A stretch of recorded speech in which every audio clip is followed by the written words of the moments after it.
I would say that my sincere hope is, as more and more states legalize or decriminalize, whether it be recreational adult use or medical, is that they do keep in mind that there are, folks out there, whether it be a mom and pop shop or, folks who maybe, they're not millionaires, who want to be able to get one of these licenses and operate them as a compliant operator within, a regulated legal cannabis space in a specific state.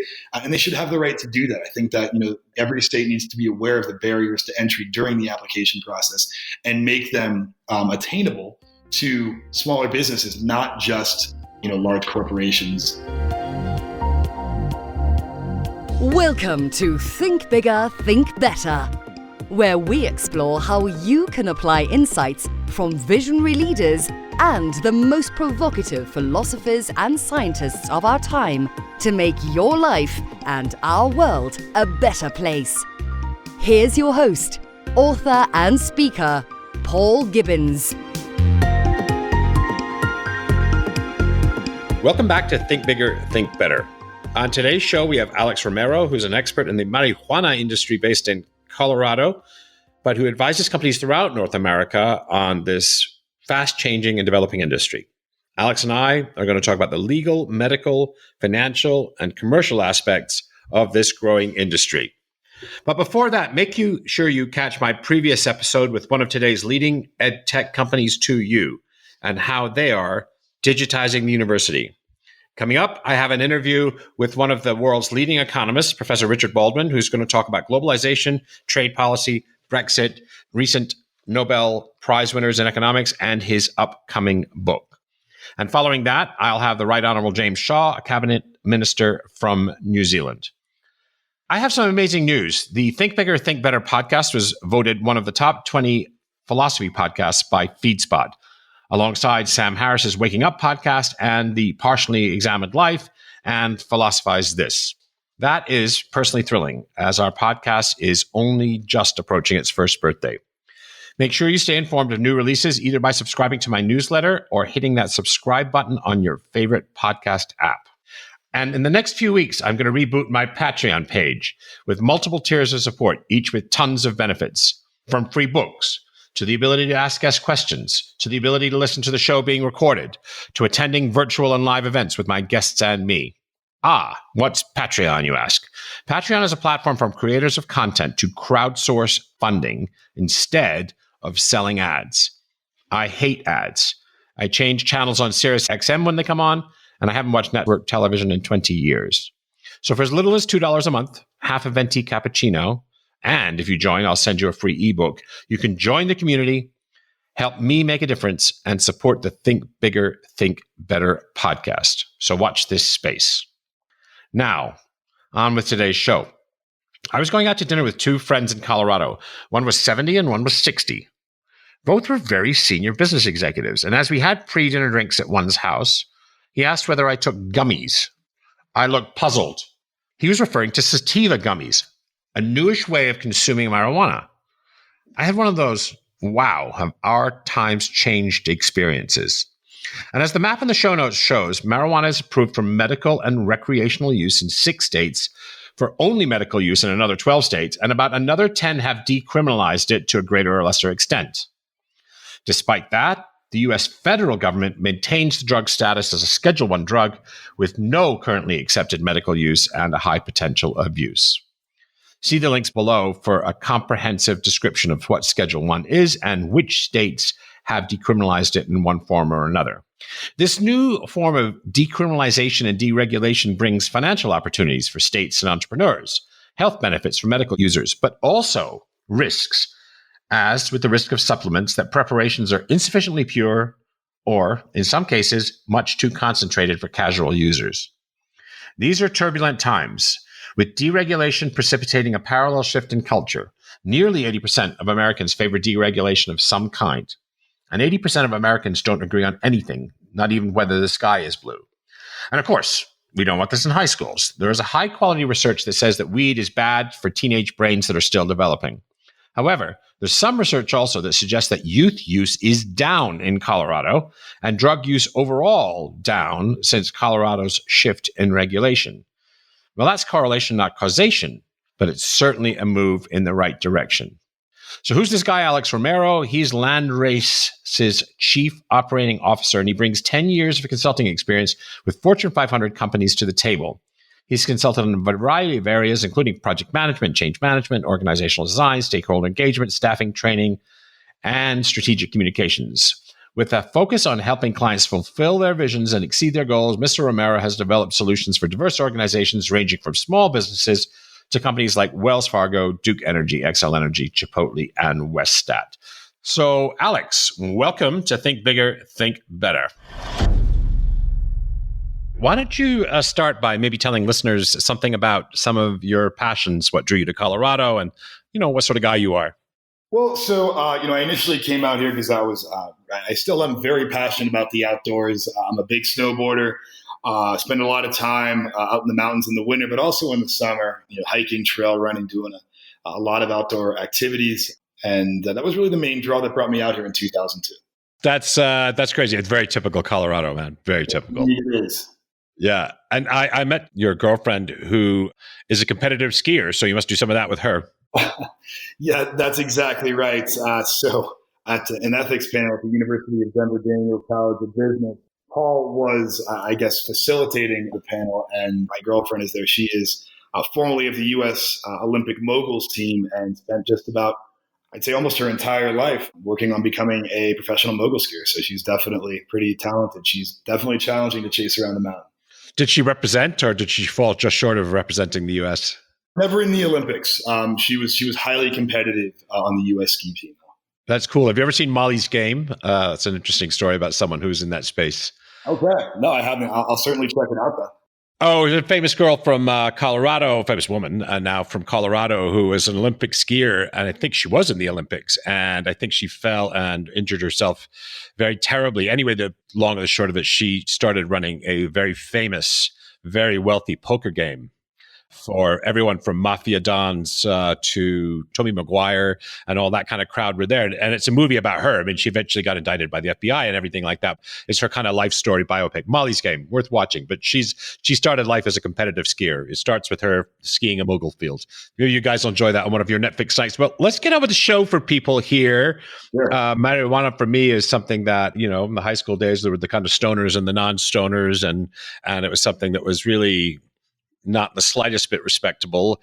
And here we are, a different paradigm now. What I'm curious about, what listeners are probably curious about, are what are some of the different parts of the cannabis plant that can be extracted for value? And let's talk about medical value. I think we understand recreational value well enough, but what are some of the medical value of the marijuana plant? So what's happening, what has been happening for a little while, but keeping in mind that, cannabis is still a Schedule I drug as recognized by the federal government. But, essentially what has been happening in recent years is there has been increased scientific and medical research into the cannabis plant. What is in the cannabis plant? Well, there's a variety of different organic compounds that occur within the cannabis plant. Those compounds include THC, THCV, CBD, CBN, CBC, so on and so forth. What has been most recently occurring is that folks are isolating those compounds. When you isolate those compounds, it allows you to create additional formulations with those compounds that you can go test on a variety of disorders. In fact, there's a very, very exciting company here in Colorado, in Evergreen, Colorado, by the name of EBBU Labs, EBBU Labs. My very good friend is the general manager over there, and they're another good friend of mine is their president. And what essentially they have been doing is isolating these different cannabinoids, creating a variety of different formulations, as I described, and then testing them on stem cells. And that research has truly been groundbreaking. They've got really some amazing intellectual property over there, and they're doing the kind of research that I think we would hope is going on behind the scenes, or at least somewhere within the federal government here over the course of the last 30, 40 years. They're doing it on a independent and private scale level. So it's some very exciting stuff.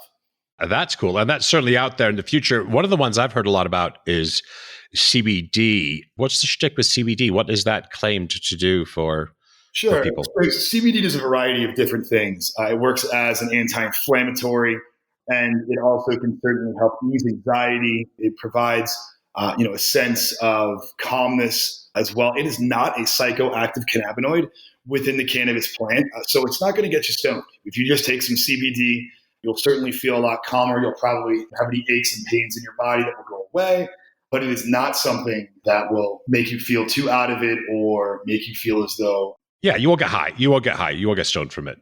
Yep. Right. But anti-anxiety, anti-inflammatory, and pain relief. Yeah, that's exactly right. Aside from CBD, there's also a wonderful cannabinoid called CBC, which I personally love for sports injuries. It's really been amazing. I use it topically, and in fact, my whole family uses it topically. We were passing it around the Thanksgiving dinner table a couple of Thanksgivings ago. Everything from arthritis to, as I said, kind of sports-related injuries and bruising, pulled muscles as well. That has truly a wonderful application. And, we're just kind of on the brink of a lot of this research. Israel has been, one of the foremost leaders on an international scale in terms of a lot of this research. But, as the United States, we had a little bit of catching up to do with Israel. And now, with all the legalization that's taking place, there's a lot of organizations out there that are conducting this research. And so we're beginning to find out more and more every day, which is really, really exciting. And that's incredibly exciting. I mean, that cocktail of anti-anxiety, anti-inflammatory, and pain relief, both as you can take it, I guess, CBD in a gummy or in a foodstuff, brownies, but you can also take it topically. Is that right? That's exactly right. CBD, you would probably, they do have different CBD rubs that work really well for some people topically. Again, I tend to lean towards CBC as my topical preference, but everyone's different.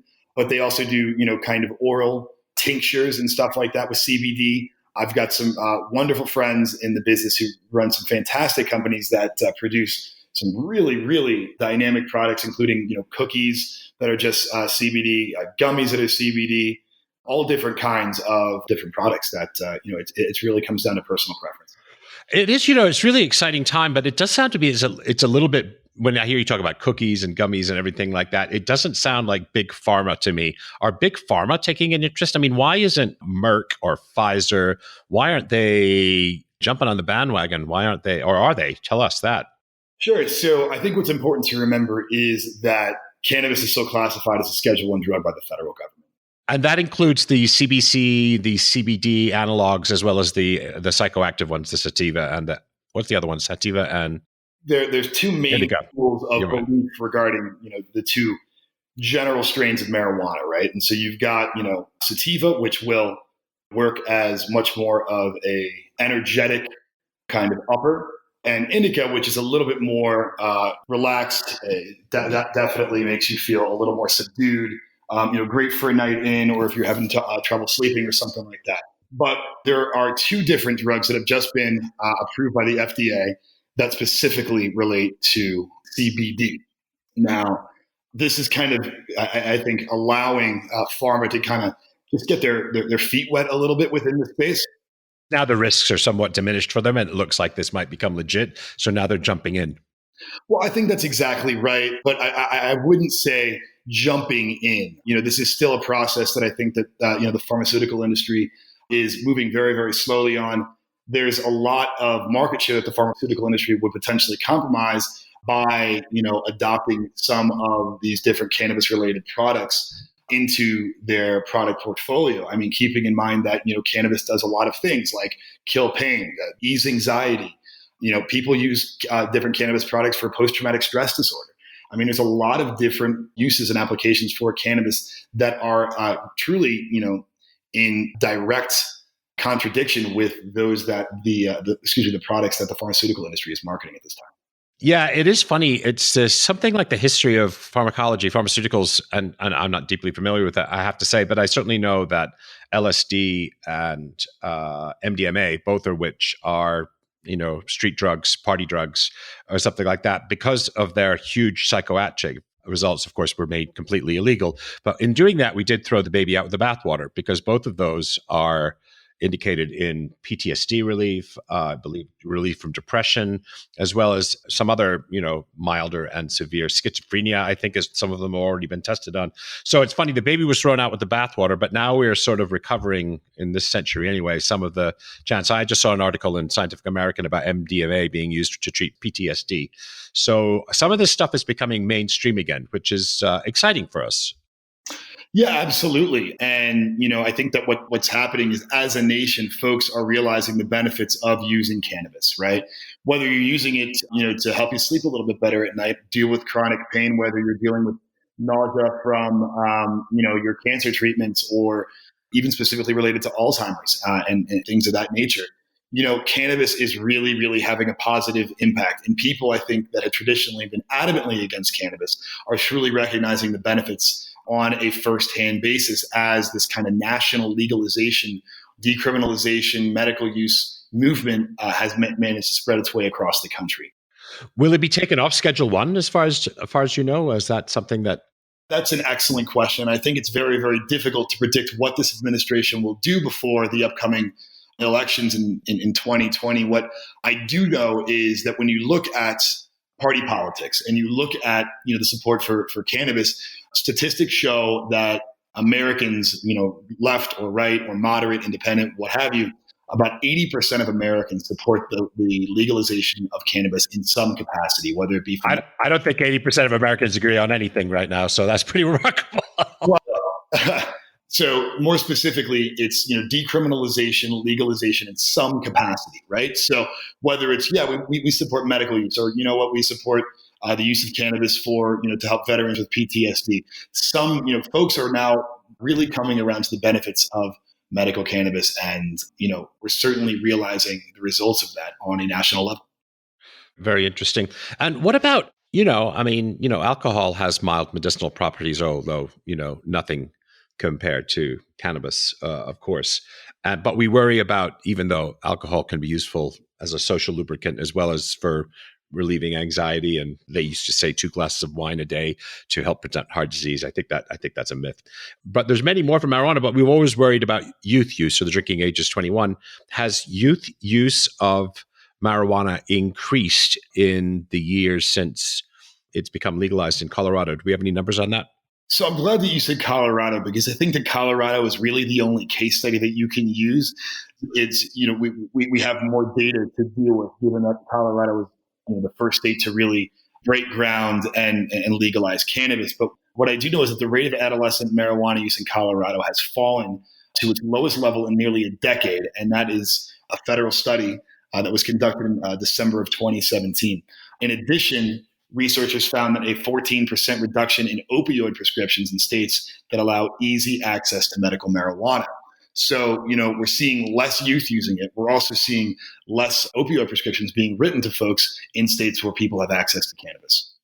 That's insane. That's a remarkable thing by itself. I mean, you don't ever want to think of something as a magic bullet, but if we can help do something about this terrifying opioid epidemic in the United States that's killing so many, taking so many young people from us, young people and older people from us, that would be certainly a great thing. It's funny, my mom, I think you share some of the story, is very, very ill. She's nearly 80, in chronic pain, chronic anxiety, rheumatoid arthritis, and just things falling apart all over her body. And I said, maybe, we could treat some of your pain with marijuana. I could bring you some marijuana from Colorado. And I think she thought joints, right? Which is not what I would have done. And she was horrified by the idea. She said, she's got a Scottish accent. She says, I'm not going to do marijuana. I'm not going to smoke that terrible drug, And I said, Mom, you're on morphine for pain. And I was quite saddened that she'd be unwilling, that was still so stigmatized. But you have a similar story, I think you told me. Do you mind relating that? It's not too personal. Absolutely. So, unfortunately, my mother. So, I grew up in Latin America. My father was U.S. ambassador in El Salvador and Ecuador when I was much younger, and my family as a whole stayed very involved in Latin America in terms of development work, volunteering, what have you. And my mother was previously on the board of the Pan American Development Fund, and she was down in Bogota, Colombia, finalizing a deal with the Colombian government. And the way that business is typically conducted in Latin America is that, you kind of get to know each other. Maybe you go out to, whomever's country house, meet the family. They want to see, folks want to see how you interact with people in a kind of non-business and more personal scenario to see what how you may respond in a business format before you get down to brass tacks. And so being accustomed to that, my mom went out to someone's farmhouse and ate some soup that unfortunately had some unpasteurized cheese on it. That cheese had bacterial listeria in it, which attacked her brain. So, my mother has been on a entire cocktail daily regimen of pharmaceutical drugs to help deal with this traumatic brain injury that she has unfortunately suffered. And cannabis is definitely something that really helps her in terms of sleep, in terms of pain in her extremities, in terms of her overall nausea, and also more related to actual the use of THC. Really allows her to kind of let go and live in the moment and throw her head back and laugh and just kind of enjoy herself, as opposed to kind of thinking about what she can't do. She lives in the here and the now, and that's something that's really nice to be able to have with your mother. Oh, that's amazing. And I'm so sorry to hear about her trouble, but I also feel relieved that she's been able to find a measure of relief. That's great. And is that from a CBD type of compound, or what's been effective there for her? She is on a CBD regimen. And, just for the listeners out there, it's really important to know that if you are going to use CBD, that a regimen, just as with, a variety of different pharmaceutical medications, the regimen piece of that is very, very important. So, if you're going to be taking CBD every day, make sure that you take it in the morning and then again in the afternoon and then possibly again in the evening. Everyone's different, everyone's disorders are different, but it's just very important that you use it every day in order to recognize all of the proper benefits of CBD. Got you. Well, I'm very pleased to hear that. So we've come a long way, and we're covering a lot of ground here. What do things? I mean, it's hard to say with this administration. It's hard to say anything with this particular administration. But what states are on the leading edge of decriminalization? I was going to say deregulation, but it's actually regulation in a funny sort of way, right? It's actually regulation of the industry. Sure. So there's California, Washington, and Oregon are consistently referred to as the Wild, Wild West. There is a lot of amazing work that's being done out there into the field. However, I do think that there's a reason they call them the Wild, Wild West, and there's just not a whole lot of regulation that's happening out there. There's a lot of folks who are flying, I think, a little bit fast and loose in the industry, and many of my friends out there, and colleagues that I work with out there.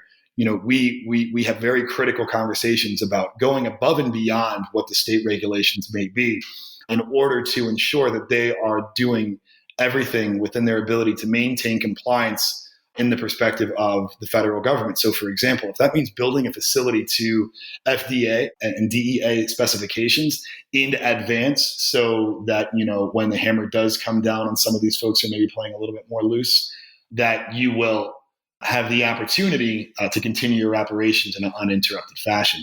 If you look, beyond the West Coast and what have you, I think that Colorado has done an absolutely outstanding job of legalization. The folks in other states like Nevada, who have kind of replicated the regulations of the state of Colorado, have found excellent results in terms of the ability of their cannabis economy, if you will, to mature and develop, while being regulated in a common sense kind of way. I think that, as each of these different states legalize, every different state is completely has a different set of needs and what have you. And it's important to recognize that no two states are the same, but that there is a general framework that works very, very well. And it's important to be able to refer back to that. Another state that I would say is really making some great moves is Massachusetts. They've gone recreational, and they've done it in a wonderful way, in terms of making sure that businesses can grow and thrive while making sure that the medicine and the cannabis products are regulated, but available on a consistent basis for those folks who qualify. So yeah, and I'm glad I changed the word deregulation, because it's actually the opposite. It's actually an increase in regulation, because right now, while it's entirely a black market substance, it's not regulated at all. The quality, the content, nothing. You're getting it for somebody who's making whatever. If you're buying products, you're buying guys just making them in his garage. You don't know about product. You don't know about contamination. You don't know whether they're using chemicals like benzene, which is a carcinogen, to extract the CBD oil. So regulation is, in fact, really like the cornerstone of making this work. I think is what you're saying. That's exactly right. And I think what's kind of just to follow up on that again, what's really interesting is that a lot of this research that has really been, cutting edge is happening on a state level. It's just not necessarily happening on the national level, at least, as we know, right? what we've seen is, countries, as I mentioned earlier, Israel, again, Canada are just doing absolutely outstanding research in the field because it is recognized to be researched and, federally and legal there. So, what you've got amazing research that's been going on in Israel for decades and decades now, but in places like Canada as well. And in addition to that, kind of from a business perspective, what you're seeing is a lot of these initial public offerings or IPOs of American companies. They're happening on the Canadian Stock Exchange right now. Well, why is that happening?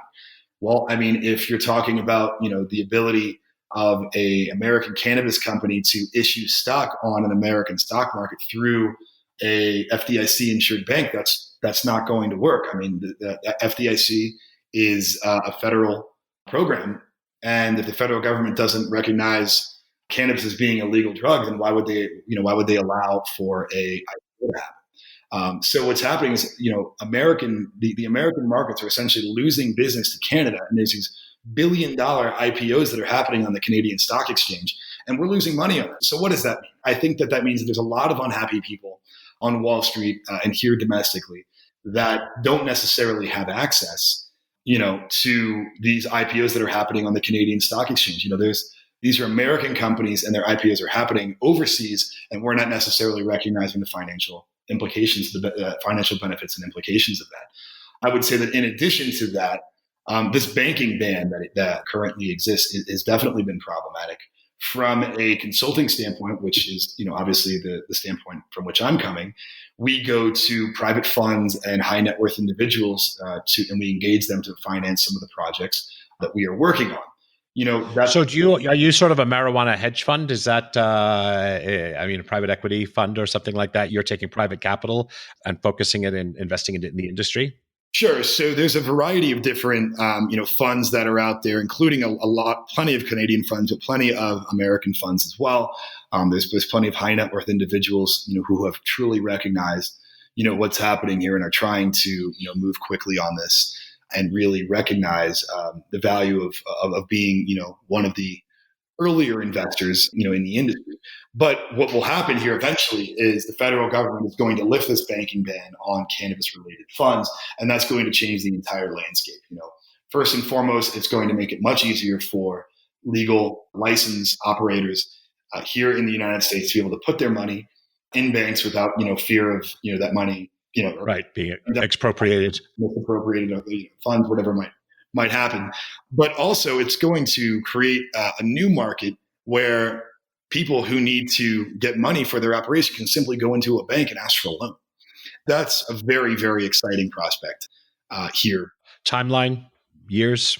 Well, I'm glad you asked that because I've heard from a number of different lobbyists that the Trump administration is considering lifting this banking ban under pressure from, a lot of the folks on Wall Street and what have you. But I think as we've seen with this administration, it becomes very difficult to predict the future. We talked about the way in which the majority of Americans support the legalization of cannabis in one way or another. I think that before the upcoming election in 2020, making some concessions to allow the cannabis industry to continue to mature from a banking standpoint, from a rescheduling standpoint, I think all makes sense for the Trump administration. I think at the same time, we talked about some of those licenses that are, or maybe a lack of licenses that are, operating out, the organizations that are operating out there in the Wild West, as we discussed. I think that, the Trump administration may make a point of going out there and, maybe dropping the hammer on some of those guys who, as I described before, are flying a little bit fast and loose with some of those licenses and operations. So I think that there's going to be a balanced approach to all of this. It's just going to be a matter of time until we see exactly what it looks like. You do any consulting in Washington? You do any consulting for the lobbyists or anything like that? Are you involved in the sort of the political end of this whole thing, or keep your hands clean?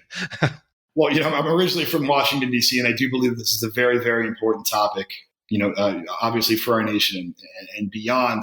But we specifically have, some lobbyists that we are partnered with who do that type of work for us. So we're beneficial enough to kind of get their ear and kind of hear what might be happening on Capitol Hill. There's an act called the Hatch Act, which is the DSHEA. Let's see, it's the Dietary Supplement and Health something Act. Does the regulation of the industry fall under that? Is the Dietary Supplement Health and Education Act of 1994, the Hatch Act, named after Orrin Hatch, who's one of the architects of it? Is that the main sort of regulatory? Is marijuana products regulated where they are regulated as a supplement in Colorado? Are they under the FDA kind of guise, if you will? So because it's obviously a Schedule 1 drug, it's recognized by the federal government. Right. So it's not under DSHEA. It can't be. Yeah, it can't be. That's interesting. Yeah. But Paul, it will be eventually. Yeah.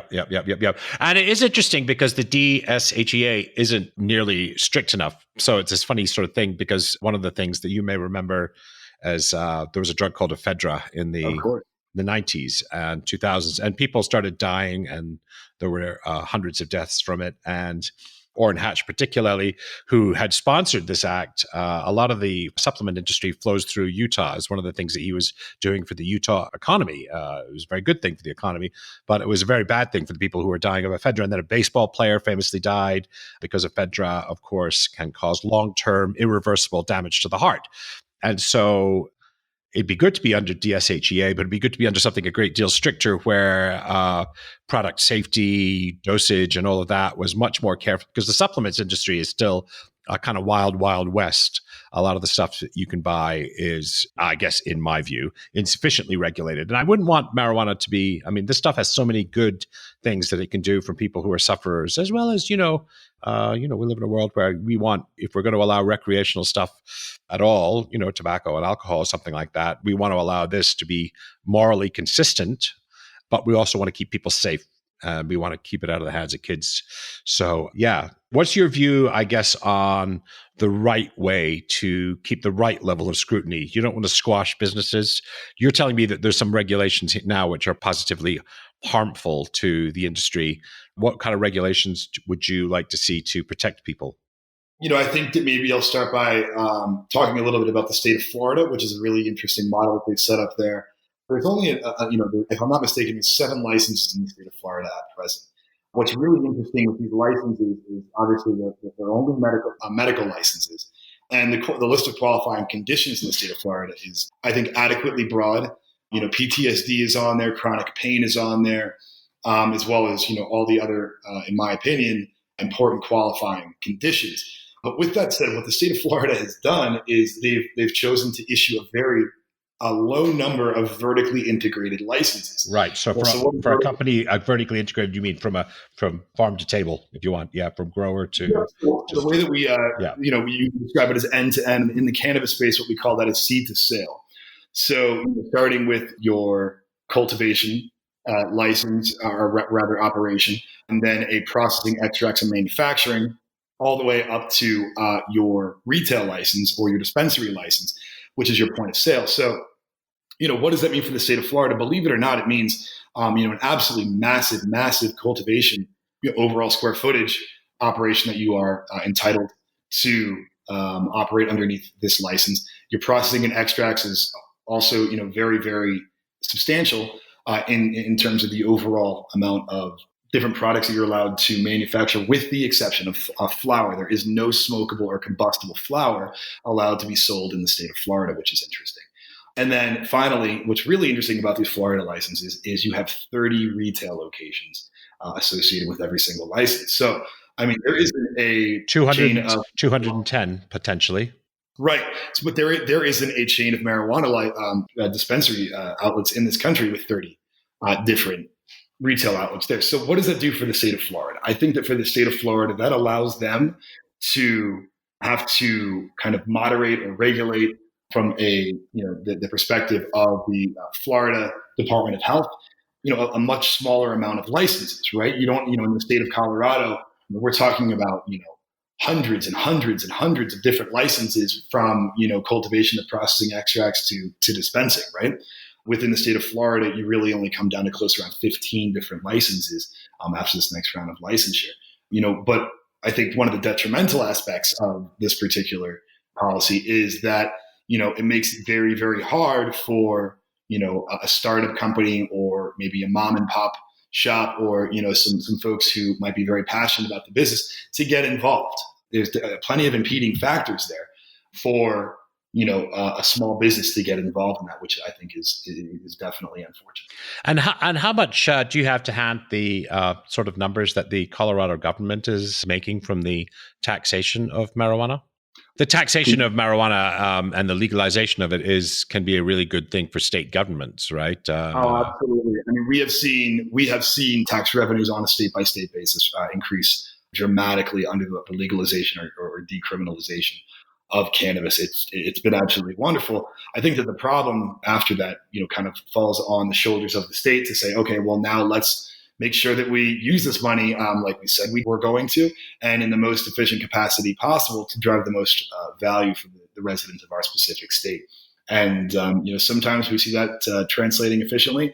Other times it doesn't necessarily go in that direction. Sure. I mean, I'm looking at numbers on my other screen when I'm talking to you. It looks like tax revenue in Colorado for 2018 will be $225 million, so $250 million, which isn't vast on the scheme of things if you think about a state budget. Neither is a drop in a teapot. I mean, $250 million to build a lot of schools, right?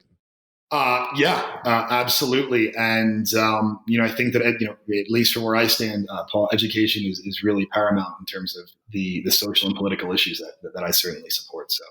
Fantastic. You want to talk to people a little bit about what you do at LandRace? Like, what are the things that you're doing? What sort of businesses or startups do you assist, and how do you assist them? Sure. LandRace Group. I started LandRace Group with one of the founders of Native Roots, Red Jordan, about 3 years ago. And essentially our goal was to take all of the intellectual property best practices and what have you that he had learned in creating Native Roots and share them with our strategic partners. Let me say, Native Roots, for listeners, Native Roots is a chain of retailers. Is that right? That's exactly right. Native Roots is, if I'm not mistaken, still the largest chain of cannabis dispensaries here in the United States, with between 20 or 21. I forget where they are now. But they're all across the state of Colorado. They're definitely a household name here in Colorado. How many did you say? About 20? 20 or 21 dispensaries across the state. I think that, which is nothing, right? I mean, could be 5 times that easy. Oh, absolutely. I think that the growth potential is amazing. Native Roots is also looking into, if I'm not mistaken, they have exclusive rights within a specific province in Canada. Are they privately held, or can I buy some? At the moment, they're privately held. I think that as all these different licenses consolidate, everything is subject to change.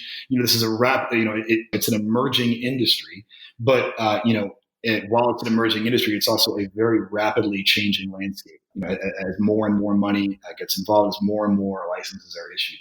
But back to LandRace Group, essentially, the scope of what we do at LandRace Group is we focus on end-to-end business services or seed-to-sale business services across the national cannabis space. So if you are applying for a license and you want to make sure that you have the right team to apply with the right expertise, we go in, we lend our name, our expertise. We surround our strategic business partners with other proven industry actors that we are partnered with in order to ensure that we have built, in many cases, a dream team to give our partners the best possible shot. And that'll include legal, marketing, production advice, pharmacological advice, chemical advice, about purity and purification advice, standard operating procedures related to every part of that kind of vertically integrated model from seed to sale. Got that? Yeah, and that's crazy. It's crazy. Yeah. Yep. And then so after the license is awarded, or, if the license has already been awarded previously, we'll go in and we'll actually do the operational consult. So, there's a major design piece associated with this, getting the right equipment, being able to, make sure that you've got the right training regimen for all your potential employees, making sure that you, compliance is king. People are investing millions and millions of dollars into these operations. One too many compliance things, or in some circumstances, just one big compliance thing, and your license is gone. So making sure that you have a very, very tightly operated operation from a compliance perspective is very, very important. I personally work as a project manager, so I surround myself with a variety of different subject matter experts, within the different areas of the vertically integrated model, and we go out, we execute. Very good. And what about capital? Now you guys are in the capital space at LandRace too. So that I mean, it did sound to me like you're a sort of private equity. You'd attract private. Somebody said, I'm an entrepreneur and I want to get into this business. I a few million, tens of millions of my own maybe, but I don't want to take all the risk. I want to attract some capital. So you're also able to help package and put together a deal where people can capitalize themselves. Is that right? Also.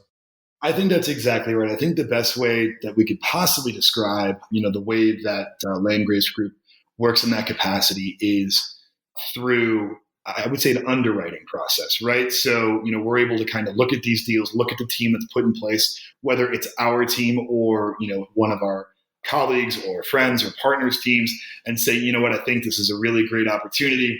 And, we work with a variety of different funds and high net worth individuals out there where we can kind of pair specific deals with the palate or appetite of a specific high net worth investor or a fund. Huh. Very, very, very good. Well, let me ask you this. I think there'll be a lot of people who are going to be curious about this. One of the things you may have read about, even if you're not terribly interested in marijuana, it was 3 weeks ago, it was in the news because I can't remember the name of the stock or something like that, went up 300%. I think one of my family members managed to sell at the top. They made I think they'd put in $1,000 and sold for 35 or something stupid.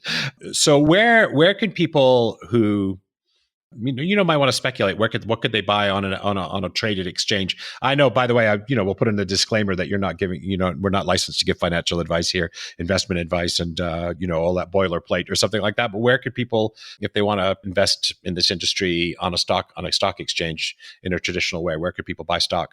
The market is a little bit rough right now, but it's definitely going to go back up right now. And speaking with some of my friends and colleagues, it's an absolutely outstanding time to buy.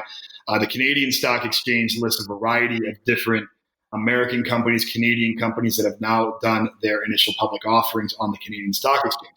Well, you say the CSE, and I think a lot of people say, why would I be looking to buy my stock on my cannabis stock on the CSE? Well, the reason being is because that's where a lot of these IPOs are happening since the banking regulations. Here. So what are a couple of names that people could plunk down $1,000 and enjoy the ride? What would they do? I have people who are doing that in Bitcoin, and I have people do that. Yeah. Somebody who's got $1,000 around wants to have a little better return than the lottery. What would people? I'm a little hesitant to drop any kind of specific names of specific cannabis stocks. I will tell you that there's nearly 100 cannabis stocks out there that you can look at. Wow. I wouldn't have guessed that by a factor of 10. No, that's amazing. It's really exciting, and I'm more than happy to share some additional information with you about what the specific stocks are that are out there. But you're seeing a lot of different types of companies. But you'd rather not do it publicly. Again, I don't want to give anyone any kind of financial advice, but yeah, no, I understand that. Yeah, I understand that. But what I do see is that you're seeing cannabis IP shops, you're seeing cannabis technology firms, you're seeing cannabis funds that are specifically looking to invest in American licenses in these specific states, and then you're seeing, which is really interesting, a lot of different roll-ups. So you'll have, an Ohio license, a Massachusetts license, a Florida license, and 3 Colorado licenses of established organizations who have partnered together to basically engage in a roll-up and package it, as a nice, neat product in order to sell to a much larger company. And there's a lot of companies out there that are looking to acquire those roll-ups. And what we're seeing happen as a result of that is the consolidation of a lot of different licenses across a variety of states, especially here in Colorado, since Colorado is really the most mature of these markets. And it's really forcing the 1 or 2 shop mom and pop dispensaries to really kind of do some soul searching and figure out if they see themselves within this industry in the next 1 to 5 years. It's becoming a lot harder for those smaller guys who maybe don't have quite as much market traction as a lot of my colleagues and friends of mine that work here in the Colorado space. It's becoming tough for them, and a lot of folks are beginning to look outside the state of Colorado at opportunities elsewhere and kind of taking the expertise that they've developed here in Colorado, learning from their potential mistakes, and going and being more successful in a more recently legalizing state. Got it. Got it. Got it. It's funny as we were talking with the wonder of Google, there are marijuana ETFs, which is my preferred way of getting into markets like that because you get a little bit of diversification. Horizons Marijuana Life Sciences and MJ, which is a great name for a marijuana ETF, MJ. I think that's very funny. Hey, tell me this. Are you going to the conference next week in Las Vegas? What's it, November the 14th? We might be there. We've got, so one of our very good strategic business partners, Ian Miller, he runs Solace Holdings out there in Las Vegas, which is a very, very forward-thinking, vertically integrated cannabis company. And we've got a number of different projects that we're working with Ian on. And he'll be out there. So I certainly may be out there. It just kind of depends on how the rest of this week unfolds. Well, all right. Well, let me give you some news. I will be out there also. I am going to be in Las Vegas during that week. And if you are out there, and in fact, as part of my kind of research, I mean, not necessarily for this, just for my partner educate, I might actually pitch up at the conference and see if I can maybe interview some other people or meet with some people who are in the industry. So I might wish to talk to you offline, but certainly if you're out there, we should certainly find a way to hang out when you're out there. I know you'll be there. I know you're there for business, but it is Las Vegas, right? So no, absolutely. And Paul, my business partner, Rhett, actually just opened up Cannabis, the world's first cannabis museum in Las Vegas. You get out of town. And I think that would definitely be worth checking out while you're out there. It should be, it kind of takes a stroll down memory lane related to specifically the history of cannabis in the United States, all the way up to, educating folks about the different medical applications of it today, what's going on. It's a very cool museum. It's a lot of fun. It's very interactive and truly, visually really breathtaking. So definitely. Fabulous. Oh, well, I would definitely check that out. And what's your business partner's name? Rhett Jordan. Rhett Jordan. I wonder if it would be interesting since we're both out there at the same time. Is he going to be out there at the same time, or don't you know that yet? He will be out there with our Florida client. We're trying to raise some capital for the application, and let's make sure that this part of the interview doesn't make it onto the normal tape. But so what we're doing right now is we're looking to raise capital for the application that we're submitting because there's certified financials that are required, and we're looking for right around $65 to $75 million in startup funds for our Florida license. Oh, very cool. I don't want us to say anything, and you've been very, very cautious about saying things about stocks to recommend and everything like that. So you can definitely have a listen to it. Make sure there's nothing on this that you wouldn't want. Otherwise, you wouldn't want to be public. I appreciate both your caution and your forthrightness. So that's great. So what's your great hope? What's it going to look like now? Here we are, 2018. All right, let's wind the movie forward. 2025. What does the marijuana industry look like in the United States? What states have legalized it? What's the structure of the, are there some big conglomerates? Is it lots of statewide businesses? Are there any national participants in the market? Like, what does it look like from your point of view, the industry structure?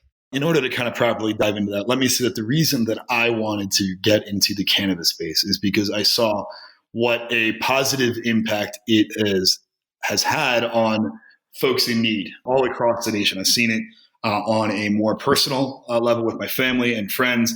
I've also heard some absolutely breathtaking and amazing stories about people, folks with ALS, children with epilepsy, and what have you, who have really just experienced absolutely fabulous benefits from using medical cannabis. So one of the the pieces that drew me away from my background in the management consulting space and consulting with very large Fortune 500 companies is that I wanted to be a part of an emerging industry, and that's exactly what this is. This is an emerging industry, and I get to kind of participate in the emergence of what is happening on a state level and a national level to some extent right now as well. And you get to feel good about what you do because we're out here, we're here to help people, we're here to help our partners and clients produce and distribute consistent, impactful, dynamic products that truly make people feel good and happy, and make sick people feel better. And I think that that's really what the major draw was for me. And I think that as more and more time goes on, we're seeing that people on the folks on the national spectrum really begin understanding, okay, there is something to this, and maybe it's not as bad as we initially thought that it may have been. And so those perceptions are changing.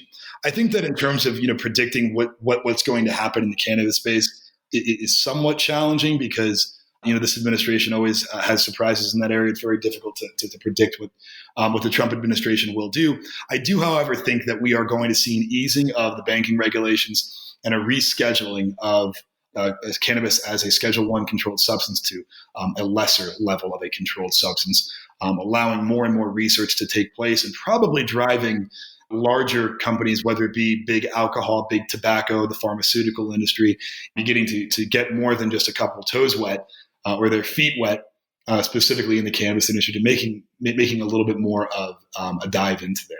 I would say that my sincere hope is, as more and more states legalize or decriminalize, whether it be recreational adult use or medical, is that they do keep in mind that there are folks out there, whether it be a mom and pop shop or, folks who maybe, they're not millionaires, who want to be able to get one of these licenses and operate them as a compliant operator within, a regulated legal cannabis space in a specific state.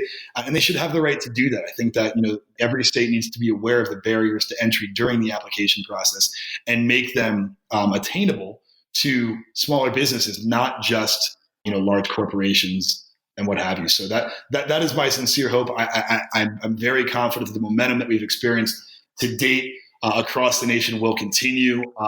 There's amazing things happening in all these different states. And I mean, even states like the Dakotas and Alabama, if I'm not mistaken, North Dakota recently legalized for medical use, and so has Alabama. Puerto Rico has done it as well. So, I mean, a lot of these states where you're just you kind of scratch your head and say, I can't believe that happened.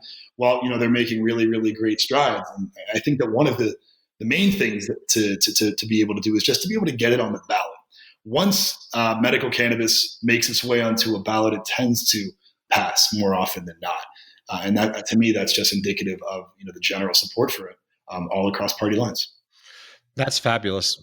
It seems to be doing a ton of good, and we certainly need more good in the world. And I'm always someone who's worried that things are done correctly, that they're properly regulated, that they stay in the right hands, and money is, properly taken care of. The Ephedra story is one that I've just written a chapter about in my book. I think it's very cool. It's really scary. It's a really scary story, but I'm glad that you're on the side of getting things done right and in a compliant fashion, and how diligent you are with your due diligence and making sure that things are completely above board.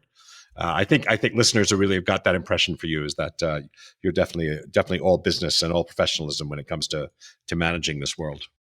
Well, I think that's exactly right. And, when it comes down to the ethics associated with this industry, which you and I have discussed, I think, at length at this juncture, to me, it's paramount, right? I mean, you're talking about an industry where there's a lot of, there's plenty of folks who are skeptical. There's plenty of folks who are doubters.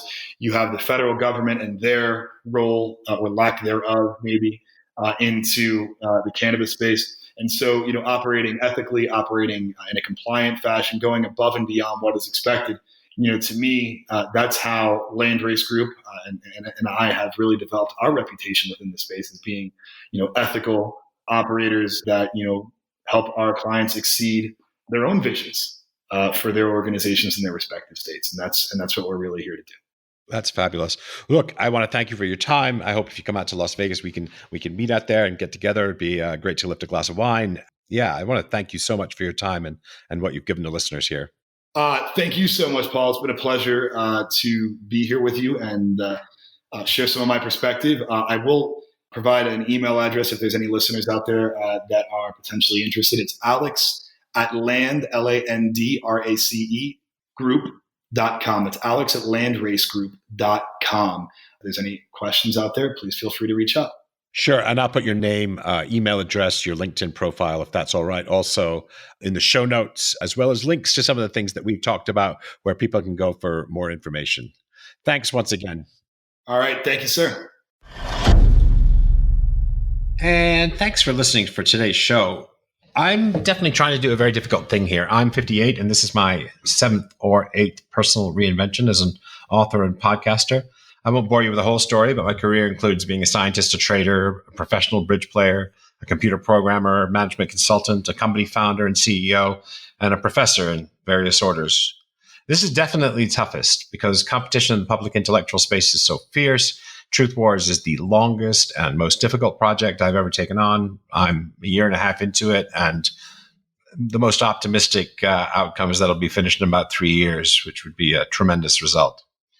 And unlike many 50-year-olds, I have very young children. I have an 8-year-old running around. So balancing getting out there and earning, using my historical means, consulting and speaking, and fatherhood, and the writing, and the podcasting, and all of my many hobbies include competitive gaming and competitive poker, plus trying to get an exercise 5 times a week. Well, that's a lot to worry about. It's why I became a disciple of time management guru David Allen, because he's the man on making big goals and getting shit done. Well, his book is actually called Getting Things Done, but I'm a bit more vulgar than he is.